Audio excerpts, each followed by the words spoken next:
देखुन आज इरान और अमेरिकार युद्ध जो भारत समेत संपूर्ण विश्व में गैस और पेट्रोल डीजेल समस्या देखा इरान और अमेरिकार युद्धर कारण जानने इरान हिस्ट्री जानवा आवश्यक। इरान पाखे प्रचुर तैल संपद अच्छी 1951 पर्यंत यही संपूर्ण तैल ब्रिटेन नियंत्रण थी। मात्र 16% लाभ इरान को मिलता है। इरान गणतांत्रिक भाव निर्वाचित प्रधानमंत्री मोसादेक तैल शिल्प को जातीयकरण कर इरान सरकारी संपत्ति घोषित करदे जेपर इरान तेलर पैसा इरान को ही मिल।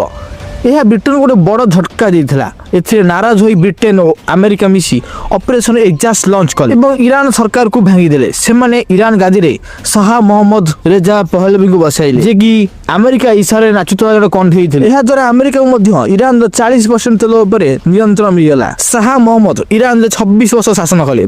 भारत देशर एक आधुनिक चेहरा दिखाई किंतु गुप्तचर और पुलिस व्यवहार कर हजार हजार लोक निर्यातना देले एवं तांको विरोधी को दमन कले। एथिपाई 1979 इरान लोक माने विद्रोह कले एवं अयतुल्ला अली खामेनी को क्षमता को आनिले। यह एक इस्लामिक रिवोल्यूशन थिला।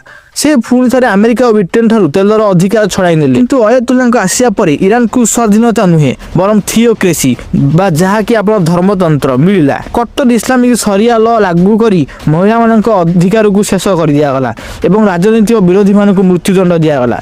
यही समय ईरान छात्र मैंने 52 जन अमेरिकीय कूटनीतिज्ञ को 484 दिन पर्यंत बंदी रखिथिले।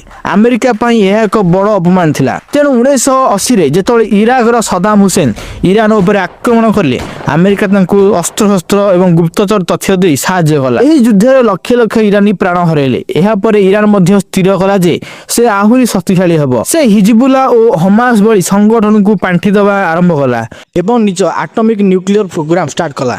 एही परमाणु कार्यक्रम को रोकिया पाई अमेरिका ईरान उपर आर्थिक कटकणा लगाई थिला। परे 2015 रे अमेरिका राष्ट्रपति ओबामा ईरान सहित एक चुक्ति कले जहा पर ईरान निजर परमाणु कार्यक्रम को सीमित कला एवं कटकणा हटाई दिया गला।